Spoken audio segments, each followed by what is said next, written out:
sejahtera. Nama saya Nurul Ariadi binti Shufaidayat. Saya mewakili syarikat kami iaitu Governance Sdn Bhd untuk menerangkan tentang projek CD pembelajaran interaktif yang telah kami lakukan.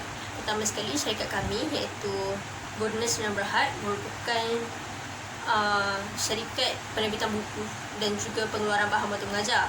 Tapi disebabkan oleh kemajuan teknologi yang semakin canggih pada zaman sekarang ini, permintaan buku di pasaran semakin berkurangan. Hal ini boleh juga terjadi disebabkan oleh terdapat beberapa tadika dan juga prasekolah di luar sana sudah mula menggunakan teknologi dalam kelas mereka, contohnya seperti penggunaan LCD, penggunaan komputer, penggunaan laptop dan sebagainya lah. Jika kita lihat pada zaman sekarang pun, kanak-kanak lebih gemar untuk bermain gadget daripada belajar dengan buku kerana mungkinlah bagi mereka buku itu agak membosankan kerana ia tidaklah secanggih gadget yang mereka gunakan. Jadi disebabkan itu, syarikat kami membuat keputusan untuk mengeluarkan sesuatu seiring dengan kemajuan teknologi pada zaman sekarang ini, iaitu CD pembelajaran interaktif. Objektif syarikat kami dalam mengeluarkan CD pembelajaran interaktif ni adalah untuk menarik lebih ramai murid untuk minat belajar, kerana daripada menggunakan buku, syarikat kami menggunakan kaedah pembelajaran sambil bermain dengan menggunakan CD dan di dalam CD tersebut terdapat aktiviti-aktiviti yang boleh dimainkan oleh kanak-kanak, dan di samping itu mereka juga akan mendapat ilmu untuk menambah pengetahuan mereka lah. Syarikat kami mendasarkan skop pengguna di antara murid dari 5 ke 7 tahun, kerana aktiviti-aktiviti di dalam CD pembelajaran interaktif tersebut merupakan aktiviti-aktiviti yang sesuai lah untuk kanak-kanak yang berumur daripada 5 hingga ke 7 tahun. Jadi itu saja daripada saya. Untuk bahagian seterusnya saya serahkan kepada ahli seterusnya.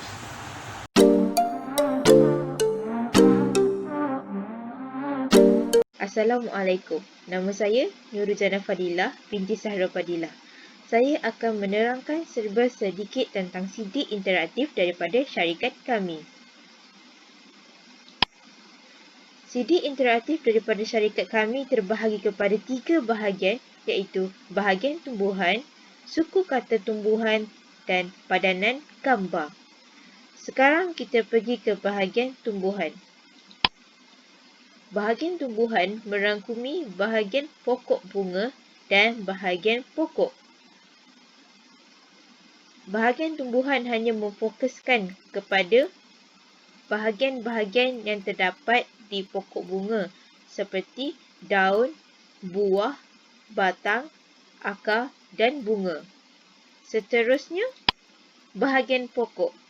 Bahagian pokok hanya memfokuskan kepada bahagian pokok seperti daun, ranting, batang dan akar.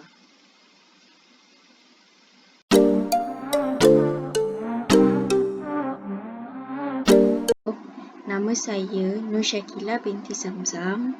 Jadi, selepas kita belajar bahagian tumbuhan, iaitu bahagian pokok bunga dan bahagian pokok, kita akan belajar dua lagi bahagian, iaitu bahagian suku kata tumbuhan dan bahagian padanan gambar. Jadi, kita akan pilih dahulu suku kata tumbuhan.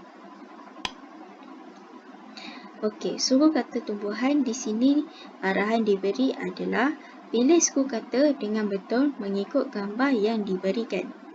Jadi, gambar yang diberi di sini adalah gambar bunga. Suku kata pertama adalah biubu. Dan di sini diberi 3 suku kata yang harus kita pilih. Jadi, di sini ada ni, ngah dan ngah. Jadi, suku kata yang terakhir sepatutnya ng, engah. Jadi, perkataan boleh jadi bunga. Jika kita memilih ni, perkataan adalah salah dan kita harus ulang semula. Kita harus memilih ngah.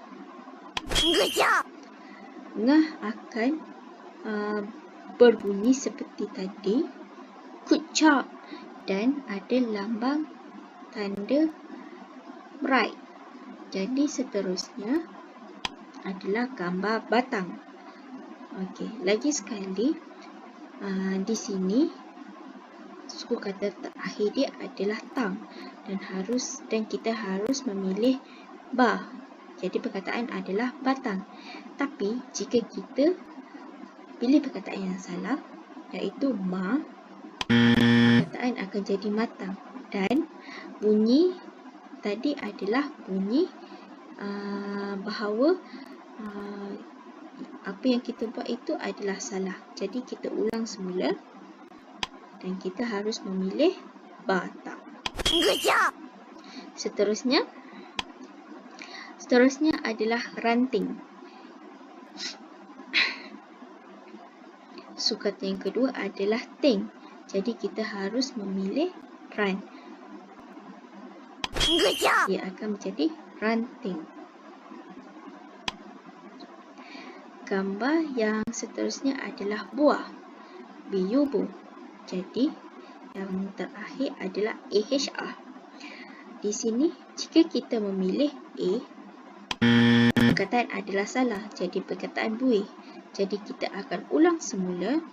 Kita akan memilih AHR. Jadi perkataan adalah buah. Seterusnya, gambar yang diberi adalah gambar akar. Sukukata pertama adalah a dan kita harus memilih sukukata yang kedua iaitu kar. Jadi perkataan akan menjadi akar. Gambar yang seterusnya adalah daun. Sukukata yang pertama adalah diedah. Jadi suku yang kata yang terakhir adalah un, daun.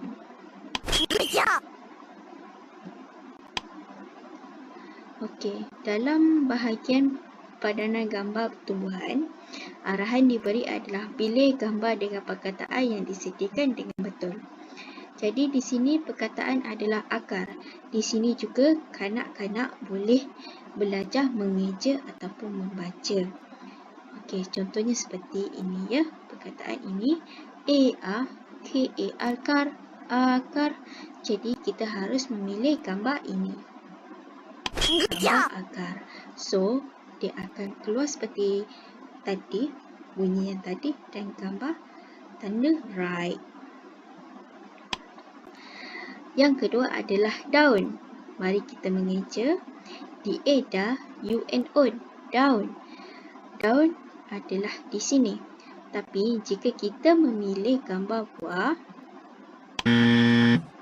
dia akan berbunyi seperti yang tadi dan jawapan adalah salah. Jadi kita perlu ulang semula dan kita harus memilih bahagian daun. Seterusnya adalah batang. Gambar batang adalah di sini. Jom kita mengeja. B-A-T-A-N-G, tang, batang. Seterusnya, perkataan yang diberi adalah perkataan bunga. B-U-B-U-N-G-A, bunga. Jadi gambar diberi gambar bunga dan gambar buah. Jadi kita harus memilih gambar yang betul, iaitu di sini. Seterusnya adalah perkataan buah. B-U-B-A-H-A, buah. Okey, di sini adalah ranting dan buah. Jika kita memilih ranting, jawapan kita akan jadi salah dan bunyi seperti tadi dan ada button seperti ini. Jadi kita perlu tekan button ni untuk mengulangnya lagi dan kita memilih gambar buah. Seterusnya adalah ranting, iaitu jom kita mengejanya bersama-sama. R-A-N, run, T-I-N-G, ting, ranting. Di sini adalah gambar ranting dan di sini adalah gambar daun. Jadi kita harus memilih jawapan yang betul, iaitu di sini. Okey, jadi sampai di sini saja CD interaktif kami. Jadi permainan ini kanak-kanak dapat bermain pada waktu masa lapang mereka, dan mereka dapat juga belajar mengeja dan membaca, sepertinya mengeja bahagian tumbuhan, sepertinya contohnya akar, AR, KAR, kar, dan dapat mengeja, iaitu mengeja adalah arahan yang diberi. Jadi game ini sesuai untuk kanak-kanak yang berumur 4 dan 5 dan 6 tahun. Jadi di sini saja. Sekian, terima kasih.